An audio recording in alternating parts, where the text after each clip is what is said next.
অনতিবিলম্বে ভারত থেকে শেখ হাসিনাকে ধরে আনতে হবে। শুধু ধরে আনলেই হবে না, এই সোহরাওয়ার্দী উদ্যানেই সকল মজলুম পরিবারের সদস্যের সামনে শেখ হাসিনাকে প্রকাশ্যে ফাঁসি দিতে হবে। ফাঁসি ছাড়া শেখ হাসিনার অন্য কোনো বিচার হতে পারে না। সন্ত্রাসী সংগঠন ছাত্রলীগকে যেভাবে নিষিদ্ধ করা হয়েছে, আওয়ামী লীগকেও একইভাবে নিষিদ্ধ করতে হবে।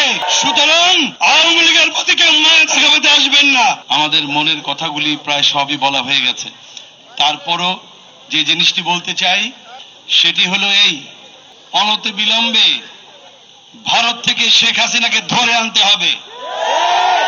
শুধু ধরে আনলেই হবে না, এই সোহরাওয়ার্দী উদ্যানেই সকল মজলুম পরিবারের সদস্যের সামনে শেখ হাসিনাকে প্রকাশ্যে ফাঁসি দিতে হবে।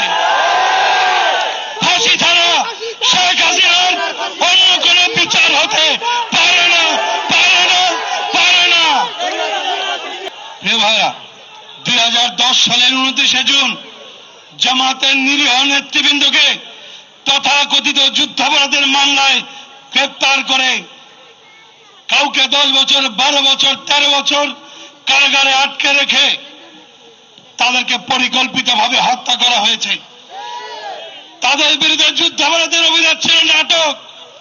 মূলত ভারতের আগ্রাসনের বিরুদ্ধে বিরোচিত ভূমিকা রাখার জন্যই তাদেরকে পরিকল্পিতভাবে হত্যা করা হয়েছে। প্রিয় ভাইরা, সন্ত্রাসী সংগঠন ছাত্রলীগকে যেভাবে নিষিদ্ধ করা হয়েছে, আওয়ামী লীগকেও একইভাবে নিষিদ্ধ করতে হবে। মনে রাখতে হবে, জালিমের প্রতি দয়া দেখানো, মুসলিমের রক্তের সাথে বেঈমানি করা। সুতরাং আওয়ামী লীগের প্রতি কেউ মায়া দেখাতে আসবেন না। যে রক্তের উপরে দাঁড়িয়ে আমাদের দ্বিতীয় স্বাধীনতা পেয়েছি, আমরা এই স্বাধীনতা দাঁড়িয়ে বলতে চাই, ভারতের সঙ্গে আমরা চোখে চোখ রেখে কথা বলার সাহস এবং শক্তি অর্জন করেছি। সুতরাং আমাদের সঙ্গে কথা বলবেন ন্যায্যতা ও সমতার ভিত্তিতে।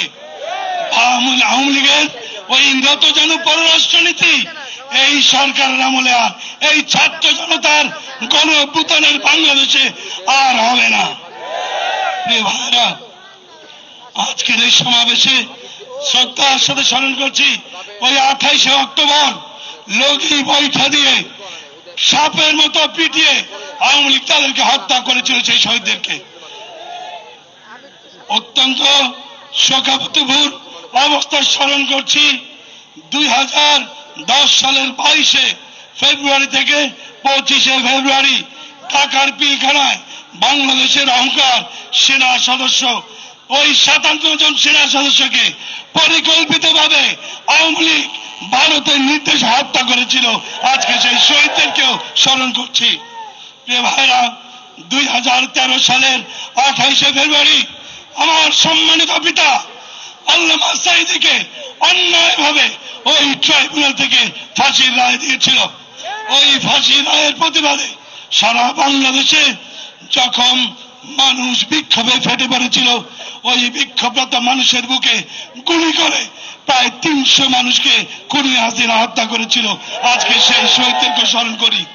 প্রিয় ভাইরা, 2013 সালের 5ই মে বাংলাদেশের ইতিহাসের আরেকটি কলঙ্কিত অধ্যায়।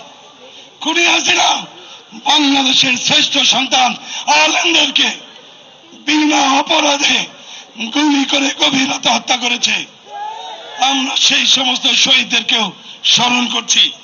একই সাথে আমরা বলতে চাই, বাংলাদেশে অবশ্যই একটি সুষ্ঠু নির্বাচন হতে হবে, কিন্তু সেই নির্বাচন অবশ্যই অনুষ্ঠিত হবে সংস্কারের পরে।